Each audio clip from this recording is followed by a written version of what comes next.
did 1 through 4, 5 through 8. Now we're going to do 9 through 12, and we're going to go through our respective teams. So I had the 9th pick in this pick-by-pick series. You can follow along with it on CBS Sports as well. And I took Davante Adams before he got hurt. Hopefully he's going to be fine.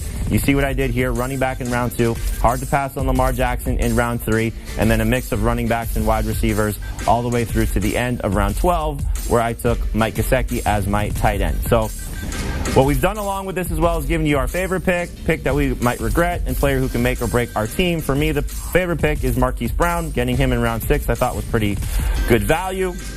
I like him as a potential breakout this season as the number 1 wide receiver for Baltimore. We'll keep an eye on the Dez Bryant situation, how that could impact Marquise Brown as well. Pick I might regret, like I said, it's good value to get Lamar Jackson in round 3, but you're passing up on some good running backs, some good wide receivers there. I like to wait on quarterbacks, but again, hard to overlook taking Jackson if he falls, in this case, that far, especially looking at what his average draft position could be. And the make-or-break player could be Todd Gurley. I'll take him in round 4 all day, but we know the knee could be a problem. Looks like he's set up for a big role for the Falcons with the backups that are behind him in Ito Smith, Kadri Allison, and Brian Hill. Those, to me, just appear like just guys. Todd Gurley could be the star if he's right, and hopefully he's going to be close to 100%, close to the Gurley that we saw in 2017 and 2018. So, Dave, when you look at my team, what do you think? How do you think I did picking in the 9th spot? Well, look, getting Lamar Jackson in round 3 is something that people that play in fantasy leagues outside of CBS Sports will not see very often because quarterbacks tend to go sooner. Love the value of that pick. And I don't blame you for taking Todd Gurley in round 4. You needed a running back at that spot. He was probably the one you liked the best, so obviously that's why you took him. And if he can come through with 8 or 9 touchdowns, last year he had 14, and he can stay healthy for 14 weeks, you're going to be pretty happy with that pick. I like the Brown pick in round 6 as well. Really like the J.K. Dobbins pick in round 7, Marlon Mack in round 8. Those are good if things go their way, running backs, you know what I mean? Where if J.K. Dobbins ends up being used more in that Baltimore offense than we think, you're going to love it. And if Marlon Mack gets used more in that Indianapolis offense than we think, Ben Gretchen won't like it because it's bad for Jonathan Taylor, but you'll love it because you've got Mack on your team. Bryce Love, I know you're taking him before round 12 in every draft. Nice job getting him there, too. Thank you so much. Let's take a look at Heath's team at number 10, and Heath took one of his favorite guys with Austin Eckler, and then went away from the running back position, going with Travis Kelce, a couple of 3 wide receivers, and as Tyler Dragon told us, A.J. Green hopefully will be back soon with that hamstring injury. Got your second running back in David Montgomery, your quarterback in Deshaun Watson. So, Heath, your strategy at pick number 10 was what? I decided to try out the Ben Gretch strategy of taking one running back early and then no more until round 5 or 6. And I like the way that this one worked out. Listen, I think of my top 3 wide receivers, I'm very happy with them. And if A.J. Green's not healthy, Jamison Crowder should be a number 3 receiver in this format. So you can just move him from the flex and find a different flex to play. I like the way this turned out. So your superlatives are, you got David Montgomery as your favorite pick. The pick you might regret is Austin Eckler, and the player who can make or break your team is Calvin Ridley. Which one of those guys do you want to talk about? You know, I just think David Montgomery falling to the 6th round. I've only got 10 running backs right now projected for more than 250 carries. David Montgomery is one of them, and he's always the last one to go. In fact, usually the other 9 usually go in the first 2 or 3 rounds of drafts.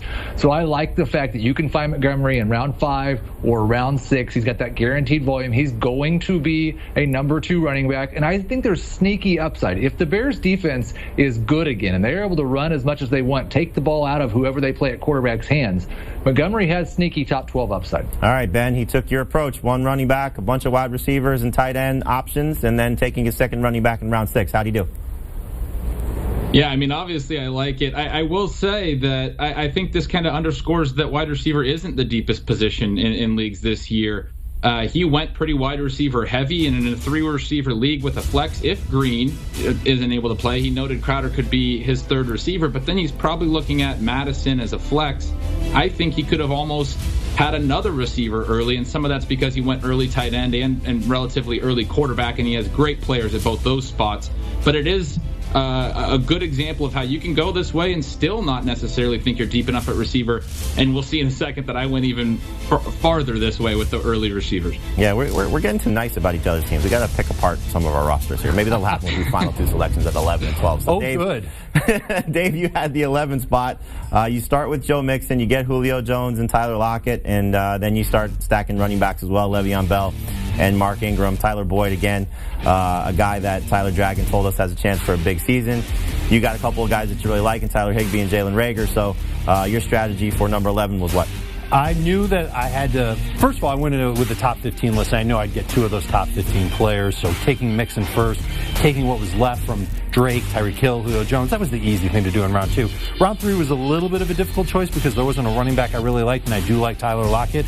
And Le'Veon made it back to me, and it took a little bit of guts to take Le'Veon Bell in early round 4. But in a PPR league, that softens the blow. He should catch a lot of passes. Happy with him as my number 2 running back.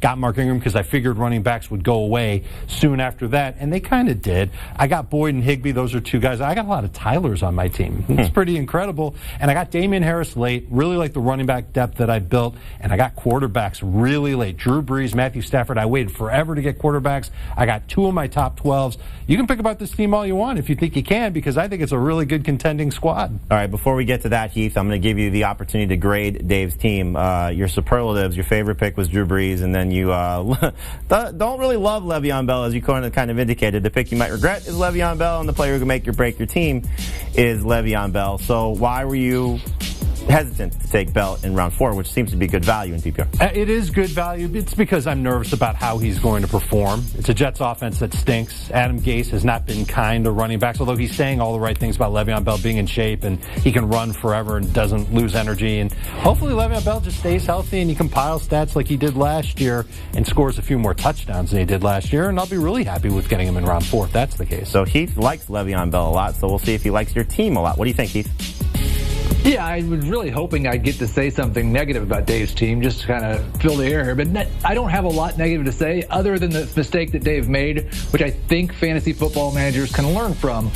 You know the people in your league. Dave, you know Ben Gretch. You didn't have to take Mark Ingram in round 5. He was going to be there in round 6. You didn't have to take Tyler Higbee in round 7. He was going to be there in round 8. There's no way Ben Gretch is taking those guys. That's the only critique I have. It's a pretty good team. And the reason Heath is saying that is because Ben picked at 12, so picking after Dave in those rounds. And so we'll see how Ben altered his strategy a little bit based on some of the players that Dave selected, excuse me. So here's Ben's team at number 12 overall. And again, picking at the back end is not something you should be afraid of. As you see what Ben did here, taking Kenyon Drake and Tyreek Hill, as we talked about. Hopefully Hill is going to be okay. And if you listen to our podcast, you know that Ben loves A.J. Brown. Taking a chance on Odell Beckham as well, and we fight for Will Fuller, and I hate you when you take him from me all the time. But this is a very solid squad from Ben. So Ben, take us through your strategy at the last pick in the first round.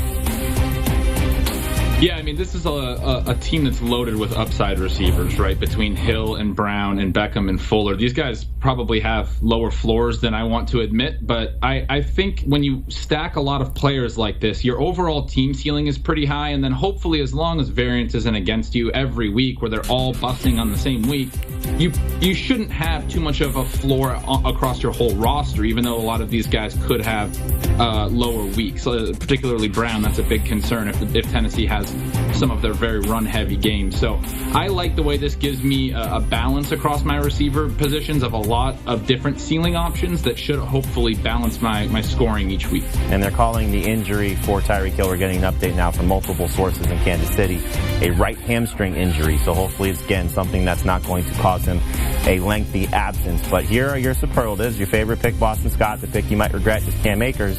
And the make-or-break player on your team is Odell Beckham. Which guy do you want to talk about? Yeah, I kind of just noted Beckham, and it kind of wraps in Brown and Fuller. They would have to be great for this team to be good. The receivers will have to be strong. But Boston Scott was my favorite pick here before even the Miles Sanders news. Scott is kind of an Austin Eckler clone. He's a smaller back, but very athletic, reportedly a workout warrior, catches a lot of passes, got a little bit of goal line work or work inside the 10 late last year when he was playing. If something were to happen to Sanders, I think, or if Sanders were to miss time, I think Scott would be a very strong play in PPR leagues with that receiving plus potential touchdown upside. But I think he's going to have pretty solid standalone value, even with Sanders probably being the lead back when he's healthy. Dave, you got 30 seconds. What do you think about Ben's team? What's that line they say about if you don't have something nice to say? Oh, wow. No, I'm just kidding. Look, I'm not a big fan of OBJ or Will Fuller, and there's no chance in the world I would have taken Will Fuller in round 5. But I can't complain about them. As your third and fourth wide receivers, that's attractive. And the running backs, you know me. I love to have a lot of running backs. But you've got conviction on Boston Scott. You're hoping for the best with Cam Akers. You're hoping for the best with Matt Breida. Breida is someone who I think could be a big-time sleeper in PPR with the Dolphins. I think the team's good. A little thin on depth outside of running back, but it's pretty good. Want more of the Fantasy Football Today podcast and nonstop year-round fantasy advice? It's simple. Hit the subscribe button and hang with us all throughout the year.